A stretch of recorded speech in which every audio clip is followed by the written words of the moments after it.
This tutorial is on how to insert a GIF into Google Draw. Find whatever GIF you actually want in. So if I want an English Language Arts one, that's what I'll put into Google. I like to search on images. And then pick the one that I think looks neat.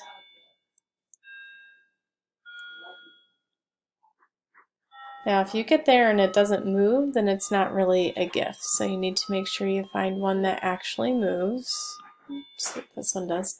Wait for it to load.